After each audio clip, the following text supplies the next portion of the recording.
খুবই সামান্য কিছু উপকরণ দিয়ে খুবই সহজ এবং মজাদার দুইটি নাস্তার রেসিপি আজকে একটি ভিডিওতে শেয়ার করব। বিসমিল্লাহির রহমানির রহিম। আসসালামু আলাইকুম এভরিওয়ান। এমএনএল কুকিং ব্লগে আপনাদের সবাইকে আবারও স্বাগতম জানাচ্ছি। তো আর কথা না বাড়িয়ে চলে যাচ্ছি মূল রেসিপিতে। শুরু করছি প্রথম রেসিপি, আশা করি ভালো লাগবে। খুবই অল্প সময়ে এই নরম তুলতুলে এই নাস্তাটি তৈরি করে নেওয়া যায়। চাইলে আপনারা বাচ্চাদের টিফিনও ট্রাই করতে পারেন। আশা করি ছোট থেকে বড় সবাই খুবই পছন্দ করবে। তো আমার এই রেসিপিটি যদি আপনাদের কাছে ভালো লাগে তাহলে প্লিজ অবশ্যই একটি লাইক দিয়ে কন্টিনিউ করবেন। আমার চ্যানেলে আরও বিভিন্ন রেসিপি দেওয়া আছে, চাইলে ঘুরে আসতে পারেন। আশা করি ভালো লাগবে। তো আর কথা না বাড়িয়ে চলে যাচ্ছি মূল রেসিপিতে। বিসমিল্লাহ। প্রথমেই একটি মিক্সিং বোলের মধ্যে নিয়ে নিচ্ছি 2.5 টেবিল চামচ পরিমাণে চিনি। মিষ্টির পরিমাণ অবশ্যই আপনারা এখানে কমিয়ে বাড়িয়ে ব্যবহার করতে পারেন। এরপর দিয়ে দিব প্রায় 1/2 টেবিল স্পুন পরিমাণে ইস্ট। অবশ্যই চেষ্টা করবেন ভালো মানের ইস্ট ব্যবহার করার জন্য। দিয়ে দিব 1 টেবিল চামচ পরিমাণে গুঁড়া দুধ। দিয়ে দিব স্বাদ অনুযায়ী লবণ।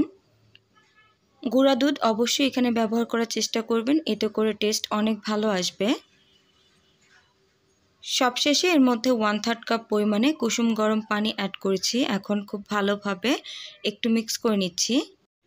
এখন এর মধ্যে দিয়ে দিব প্রায় 1 কাপ পরিমাণে আটা। এখানে আটার পরিবর্তে চাইলে ময়দাটাও ব্যবহার করা যাবে। এরপর হাতের সাহায্যে খুব ভালোভাবে একটু মিক্স করে নিচ্ছি।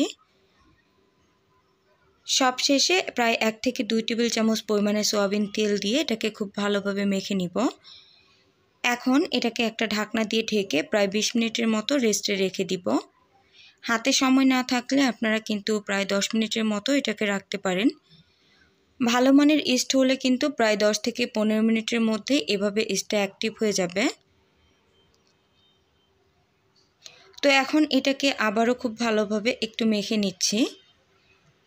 এখন একটা বোর্ডের উপরে নিয়ে খুব ভালোভাবে এটাকে মেখে নিব। এরপর সমান কয়েকটি ভাগে ভাগ করে নিব। তো ভিউয়ার্স, আমার এই রেসিপিটি যদি এ পর্যন্ত আপনাদের কাছে কোনোভাবে ভালো লাগে তাহলে প্লিজ অবশ্যই একটি লাইক করে দিবেন। চাইলে আমার চ্যানেলটিকে সাবস্ক্রাইব করে পাশে থাকা বেল আইকনের অল অপশনে ক্লিক করে দিতে পারেন। এতে করে আমি যখনই ভিডিও আপলোড করব সাথে সাথে আপনার ফোনে নোটিফিকেশন চলে যাবে। তো আমি কয়েকটি ভাগে ভাগ করে নিয়েছি। এখন প্রতিটা অংশকে আমি একটু গোল করে নিচ্ছি।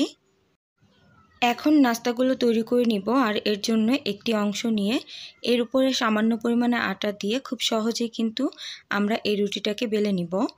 আমরা নর্মাল যে রুটি পরোটা তৈরি করে থাকি সেম ওইভাবেই এই রুটিটাকে তৈরি করে নিতে হবে।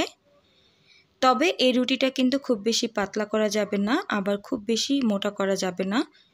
একটু মিডিয়াম করে আমি এটাকে বেলে নিয়েছি, আশা করি দেখেই বুঝতে পারছেন।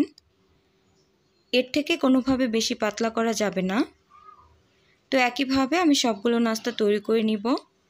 এখন নাস্তাগুলোকে ভেজে নিব। ভাজার জন্য একটি পাইপ্যানের মধ্যে পরিমাণ মতো তেল দিয়েছি, আর আমি এখানে কিন্তু খুব বেশি তেল দিইনি। তবে আপনারা চাইলে কিন্তু এগুলোকে ডিপ ফ্রাই করতে পারেন। তেলটা যখন হালকা গরম হয়েছে ঠিক ওই পর্যায়ে নাস্তাগুলোকে দিয়ে কিছু সময় অপেক্ষা করব। এরপর এগুলো উল্টিয়ে পাল্টিয়ে খুব সুন্দর কালার আসা পর্যন্ত ভেজে নিব। যদি বড় সাইজের পাইপেন হয় তাহলে কিন্তু আপনারা এই নাস্তাগুলো একসাথে 3 থেকে 4টি করেও ভেজে নিতে পারেন। তো খুবই অল্প সময়ের মধ্যে কিন্তু এই ঝটপট নাস্তাগুলো তৈরি করে নিতে পারবেন। এই নাস্তাগুলো শুধু এমনি খেতেও কিন্তু অনেক বেশি মজার হয়ে থাকে। তবে আপনারা চাইলে কিন্তু যে কোনো ধরনের মাংসের তরকারি অথবা ডাল ভুনার সাথে পরিবেশন করতে পারেন। এতে করে খেতে আরও অনেক বেশি ভালো লাগবে। এই নাস্তাগুলো কতটা বেশি সফট হয়েছে আশা করি দেখেই বুঝতে পারছেন। নাস্তাগুলো তৈরি করার পর অনেক সময় পর্যন্ত এরকমই সফট এবং ফ্লাফি থাকবে। তো আশা করি আমার রেসিপি আপনাদের কাছে একটু হলেও ভালো লেগেছে। ভালো লাগলে প্লিজ আবারও বলছি আমার চ্যানেলটিকে সাবস্ক্রাইব করে পাশে থাকার জন্য। এখন চলে যাচ্ছি পরবর্তী আরেকটি রেসিপিতে, আশা করি ভালো লাগবে। ঘরে থাকা মাত্র 1 কাপ আটা দিয়ে অসম্ভব মজাদার পুরে ভরা নরম তুলতুলে নাস্তার রেসিপি। কোনো রকম রান্নার ঝামেলা ছাড়াই কিন্তু অসম্ভব মজাদার তৈরি করা একটি পুর দিয়ে আজকে এই নাস্তাটা শেয়ার করব। এই নাস্তাটা তৈরি করা খুবই সহজ আর খেতে কিন্তু মাশাআল্লাহ অনেক বেশি টেস্টি। আমার চ্যানেলে আরও বিভিন্ন ধরনের নিত্য নতুন রেসিপি দেওয়া আছে, চাইলে ঘুরে আসতে পারেন। আশা করি ভালো লাগবে। তো আর কথা না বাড়িয়ে চলে যাচ্ছি মূল রেসিপিতে। নাস্তা তৈরি করার জন্য প্রথমে একটি মিক্সিং বোলের মধ্যে নিয়ে নিচ্ছি 2.5 টেবিল চামচ পরিমাণে চিনি। চিনির পরিমাণটা আপনারা চাইলে কিন্তু এখানে বাড়িয়ে ব্যবহার করতে পারেন। এখন এর মধ্যে দিয়ে দিব 1/2 টেবিল স্পুন পরিমাণে ইস্ট। অবশ্যই এখানে ভালো মানের ইস্ট ব্যবহার করার চেষ্টা করবেন। এখন এর মধ্যে দিয়ে দিব উঁচু করে প্রায় 1 টেবিল চামচ পরিমাণে গুঁড়া দুধ, দিয়ে দিব স্বাদ মতো লবণ। এখন কুসুম গরম পানি অ্যাড করে দিব। প্রথম পর্যায়ে আমি প্রায় 1/3 কাপের মতো পানি অ্যাড করেছি। এখন খুব ভালোভাবে এগুলোকে একটু মিক্স করে নিব। চিনিটা গলে আসা পর্যন্ত এগুলোকে মিক্স করে নিতে হবে। এখন এর মধ্যে দিয়ে দিচ্ছি 1 কাপ পরিমাণে আটা। আপনারা আটার পরিবর্তে চাইলে ময়দাও ব্যবহার করতে পারেন। তবে আজকে আমি আটা দিয়ে এই নাস্তাটা তৈরি করে শেয়ার করব। আটা দিয়ে তৈরি করলেও কিন্তু খেতে অনেক ভালো লাগে। কিছু সময় মেখে নেওয়ার পর হাতের মধ্যে প্রায় 1 থেকে 2 টেবিল চামচ পরিমাণে সয়াবিন তেল নিয়ে খুব ভালোভাবে এই ডোটাকে মেখে নিয়ে এখন এটাকে রেস্টে রেখে দিব প্রায় 10 মিনিটের জন্য। 10 মিনিট পর আমি ঢাকনাটাকে উঠিয়ে নিচ্ছি এবং এই ডোর ভেতরে থাকা গ্যাসটাকে বের করে নিচ্ছি। আর অবশ্যই হাতের মধ্যে সামান্য পরিমাণে তেল অথবা ঘি লাগিয়ে নিতে হবে।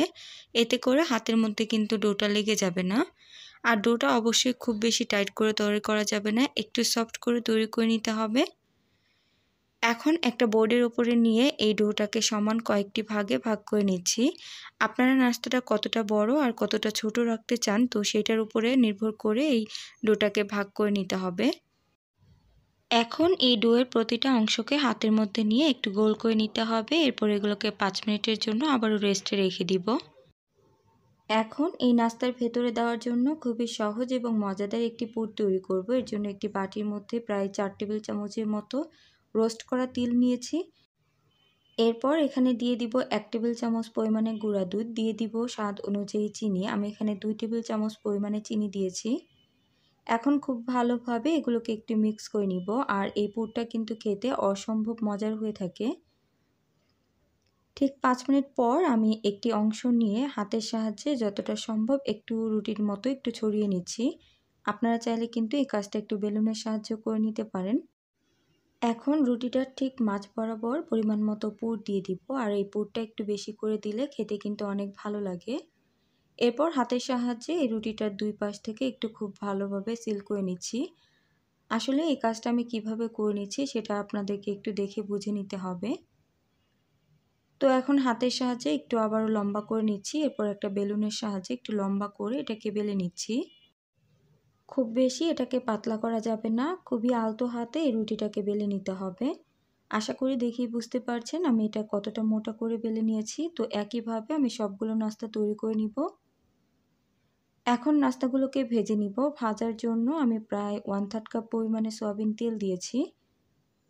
তেলটা যখন হালকা গরম হয়ে আসবে ঠিক ওই পর্যায়ে আমি 2টা নাস্তা দিয়ে দিব।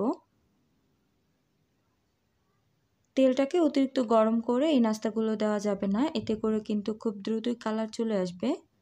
চুলার গ্যাসটাকে মিডিয়াম টু লোতে রেখে নাস্তাগুলোকে উল্টিয়ে পাল্টিয়ে খুব সুন্দর কালার আসা পর্যন্ত ভেজে নিব। এই নাস্তাগুলো ভাজতে কিন্তু খুব বেশি তেলের প্রয়োজন হয় না। আমি এখানে প্রথমে যে তেলটা ব্যবহার করেছি এই তেলের মধ্যেই কিন্তু আমি সবগুলো নাস্তা ভেজে নিয়েছি। নাস্তার দুই পাশ কিন্তু খুব সুন্দর একটা কালার হয়েছে। আর ঠিক এই পর্যায়ে কিন্তু এক্সট্রা তেল ঝরিয়ে আমি নাস্তাটাকে উঠিয়ে নিব। তো একইভাবে আমি সবগুলো নাস্তা ভেজে নিব। তো এই সহজ নাস্তার রেসিপি যদি আপনাদের কাছে কোনোভাবে ভালো লাগে তাহলে প্লিজ অনুরোধ করব ভিডিওটিতে একটি লাইক দেওয়ার জন্য। চাইলে আমার চ্যানেলটিকে সাবস্ক্রাইব করে পাশে থাকা বেল আইকনের অল অপশনে ক্লিক করে দিতে পারেন। এতে করে আমি যখনই ভিডিও আপলোড করব সাথে সাথে আপনার ফোনে নোটিফিকেশন চলে যাবে। এই নাস্তাটা অনেক বেশি ক্রিস্পি আর অনেক বেশি সফট হয়েছে, ভেতর থেকে কিন্তু অনেক বেশি ফুলকো হয়েছে। তো মাশাআল্লাহ নাস্তাটা কিন্তু অনেক বেশি টেস্টি হয়েছে। আপনারা একবার হলেও বাসায় ট্রাই করবেন। আশা করি পরিবারের ছোট থেকে বড় সবাই খুব বেশি পছন্দ করবে। চাইলে বাচ্চাদের টিফিনে অথবা সকাল বিকালের নাস্তায় ট্রাই করতে পারেন। আশা করি সবার খুবই ভালো লাগবে। তো আমার রেসিপি আপনাদের কাছে কেমন লেগেছে অবশ্যই নিচে কমেন্ট করে জানাবেন। এরকমই সহজ এবং মজার মজার রেসিপি দেখতে চাইলে এখনই আমার চ্যানেলটিকে সাবস্ক্রাইব করে পাশে থাকবেন। তো আজকে এই পর্যায়ে সবাইকে অসংখ্য ধন্যবাদ জানিয়ে বিদায় নিচ্ছি। আল্লাহ হাফিজ। আসসালামু আলাইকুম।